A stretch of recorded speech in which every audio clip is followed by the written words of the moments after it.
चाहे अपशब्द कहने वाला, बहुत ध्यान देना मेरा बेटा, कितना भी जिद्दी हो, कितना भी क्रोधी हो, गलत संगत पर भी चल रहा है, तो निवेदन है शंकर के मंदिर में लाल चंदन और शहद, इन दोनों को बेटे का हाथ लगवाकर गलत संगत में जा रहा है, क्रोध कर रहा है, चिड़चिड़ कर रहा है, बेटे से लाल चंदन और शहद का लेपन शिव जी के शिवलिंग पर जरूर करवा। उसका चिड़चिड़पन, क्रोध और उसकी गलत संगत अपने आप हटने लगेगी और वो बालक धर्म की ओर आगे बढ़ेगा, सत्कर्म की ओर बढ़ेगा, सत्संग की ओर आगे बढ़ेगा। एक छोटा सा उपाय अवश्य करिएगा। अगर बच्चे कोई एग्जाम में बैठ रहे हैं या कंपटीशन एग्जाम है या नौकरी के लिए अप्लाई कर रहे हो, मान लो 4-6 महीने से बैठे हो, 8 महीने से बैठे हो, सर्विस नहीं है, नौकरी नहीं है, तो एक छोटा सा उपाय अवश्य करिए शिव महापुराण का। महाराज बेलपत्री के पेड़ के नीचे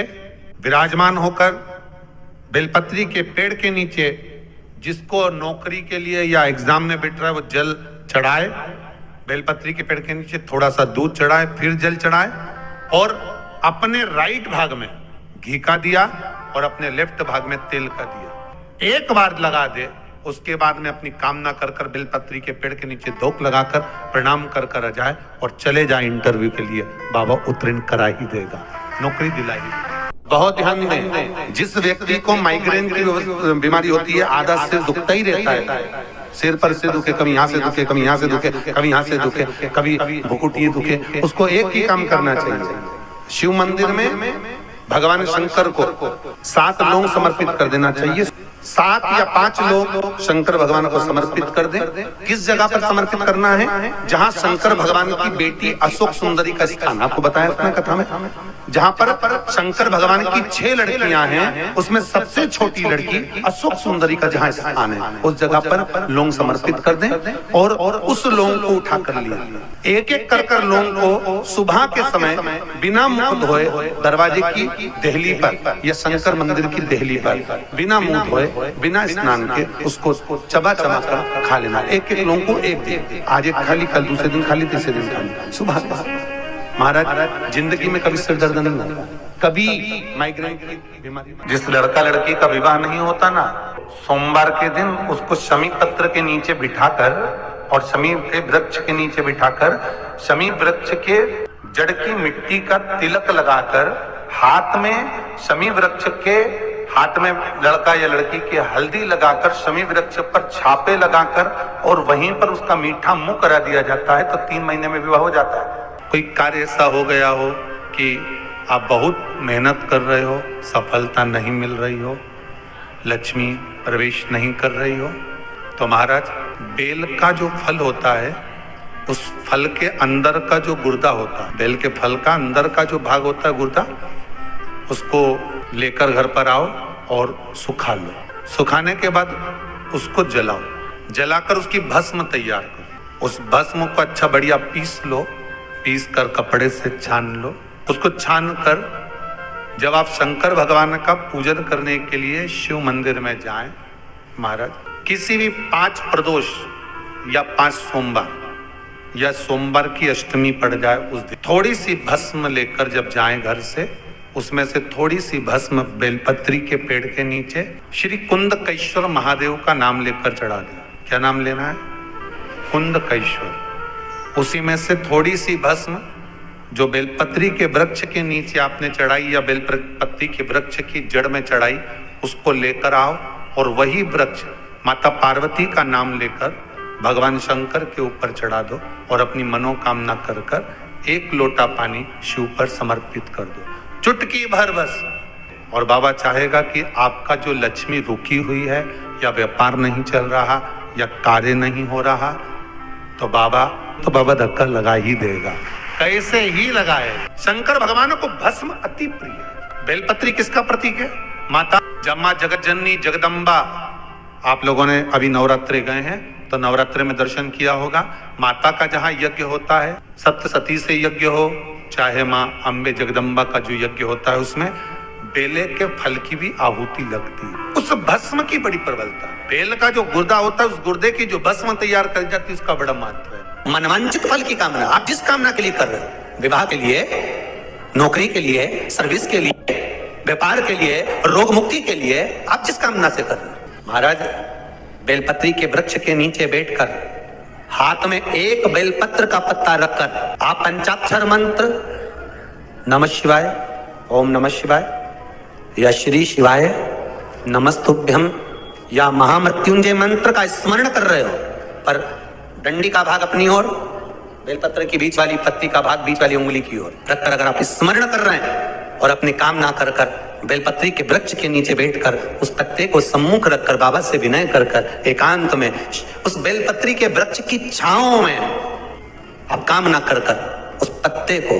शंकर भगवान के ऊपर समर्पित कर रहे हैं, तो ये जानकर रखें कि पार्वती और शिव का मिलन करवा रहे हैं और अपनी मनवांछित फल कामना पूर्ण करवा रहे हैं। क्योंकि शिव और पार्वती का जब मिलन होता है, शंकर पार्वती जब एक दूसरे के सम्मुख में होते हैं, शिव और पार्वती जब एक दूसरे के सामने अपने बच्चों के कारण एक दूसरे के सम्मुख में आते हैं, तो उनके चेहरे पर प्रसन्नता का भाव आ जाता है। बस उससे कह कभी सोमवार का दिन हो, क्योंकि शंकर जी को सोम प्रिय है, सोम शिव जी को प्रिय है। महाराज एकांत में रहना पसंद करते हो, बोलना पसंद नहीं, हंसना पसंद नहीं, किसी में मिलना पसंद नहीं, एकांत का वासा ही ज्यादा पसंद हो। कई कई बहुएं के बेटे ऐसे होते हैं जिनको अपने अपना स्वार्थ है, दूसरे से परिवार में किसी से मतलब ही नहीं रह पाता, किसी से अच्छे से बोलते नहीं, कमरे में गए अकेले बैठ गए, पति आया उससे बात कर लिए, अपनों से बात कर लिए, बाकी किसी से बोलना ही चलना नहीं।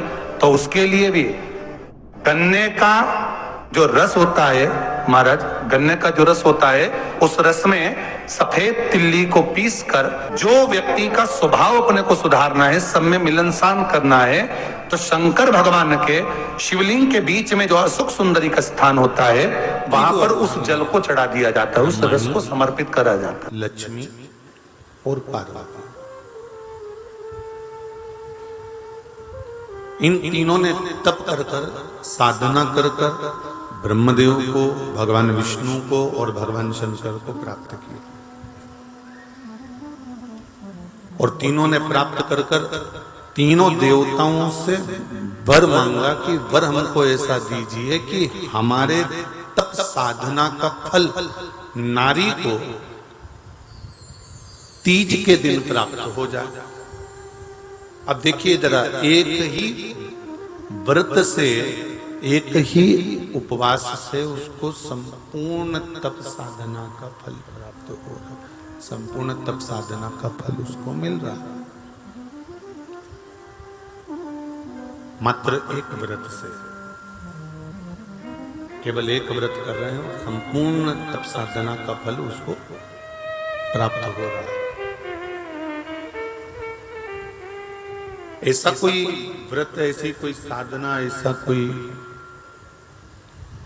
शंभो शरण पड़ी मांगो घड़ी रे घड़ी दुख काटो, दया करी न दर्शन आपो, शंभो शरण पड़ी मांगो घड़ी रे घड़ी दुख काटो, दया करी न दर्शन आपो, दया करी न दर्शन आपो।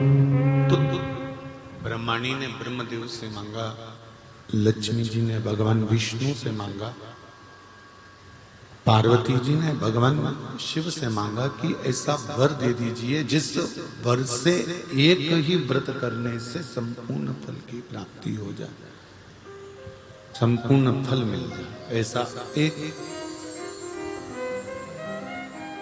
व्रत का फल दे दीजिए, मात्र एक व्रत का। अब देखिए, हरियाली तीज करने वाली माताएं थोड़ा ध्यान से सुनना।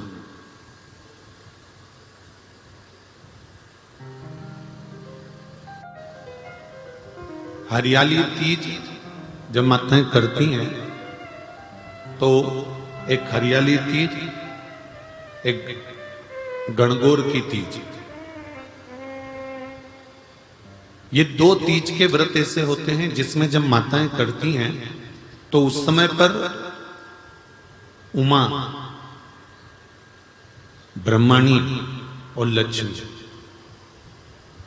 इन तीनों की आराधना का फल उसको केवल एक व्रत से प्राप्त हो जाता। अब देखिए दूसरा सातुड़ी तीज।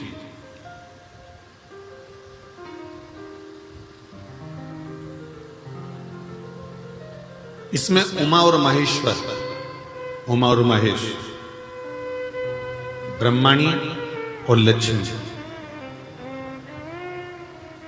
इन 4 के व्रत तप का फल एक साथ सातुड़ी तीज के दिन प्राप्त हो जाता। अब आती है हरतालिका तीज। आप लोग करते हो हरतालिका? यहाँ लोग करते हैं कि नहीं करते? करते हैं यहाँ पे हरतालिका? कौन कौन करता है? जरा हाथ उठाओ तो जरा। अरे सभी करते हो, रखो रखो, बहुत बढ़िया, बहुत अच्छी बात। एक आती है हरतालिका तीज। इस तीज का व्रत माता पार्वती बेलवृक्ष के आनंद के साथ में फुलेरा बनाकर करती है, और जिसमें इस हरतालिका में माता पार्वती जी के जितने जन्म पहले हुए हैं, माता पार्वती का जन्म तो 52वें नंबर का है, 52 नंबर पे माता पार्वती का जन्म है। इससे पहले तो माता के 51 जन्म पहले हो चुके हैं, 51 जन्म माता पार्वती का पहले हो चुके हैं। तो वो जितने जन्म माता पार्वती पूर्व में ले चुकी हैं, ब्रह्माणी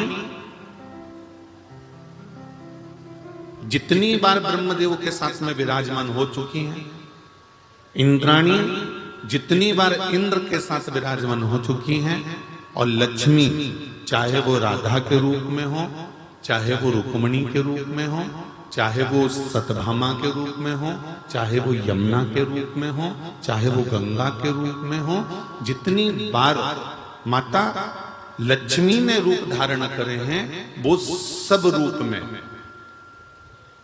और माता पार्वती अपने सारे रूप में, ब्रह्मणी अपने सारे रूप में, लक्ष्मी अपने सारे रूप में, इस हरतालिका तीज के व्रत को करने के लिए आतुर रहती हैं। और इस व्रत को कर एक दिन में ही संपूर्ण विश्व का जितना तप है, साधना है, उपवास है, सबका फल एक साथ एकत्रित कर लेती हैं केवल एक व्रत में, हरतालिका तीज। अब एक बात ध्यान से सुनिएगा, सारे व्रत, आपका अगर स्वास्थ्य खराब हो गया तो आप व्रत छोड़ सकते हो। जितने भी व्रत आप लोग कर रहे हैं पूर्व के, सोमवार, मंगलवार, एकादशी, छठ, पंचमी, चतुर्थी, अगर आपका स्वास्थ्य खराब है तो आप उस व्रत को छोड़ सकते हो, सारे व्रत को छोड़ सकते हो। पर तीज का जो व्रत होता है, हरतालिका जो व्रत होता है, ये व्रत एक बार लेने के बाद जब प्राण छूटते हैं तभी ये व्रत समाप्त होता है, अन्यथा बीच में ये व्रत समाप्त नहीं होता।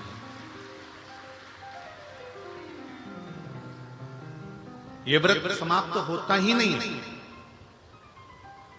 अगर शरीर से नहीं बनता कि अब हमारी अवस्था हो गई, अब शरीर से नहीं बन रहा है, तो भले एक पहर की पूजन कर कर, एक पहर का नियम धारण कर कर, एक पहर का स्मरण कर कर, एक पहर का पूजन व्रत धारण करो, और उसके बाद में भले आप थोड़ा सा जो भी आपको लेना है वो कर लो, पर इस व्रत को करना ही पड़ता है, इस व्रत का नियम है। दोस्तों, अगर आपको ये वीडियो पसंद आया तो वीडियो को लाइक कर दीजिए, चैनल पर नए चैनल को सब्सक्राइब करके बेल आइकन जरूर दबा दीजिए, जिससे आपको ऐसे ही इंटरेस्टिंग वीडियो के नोटिफिकेशन सबसे पहले मिलते रहेंगे। दोस्तों, आज के लिए बस इतना है, आपसे मिलते हैं।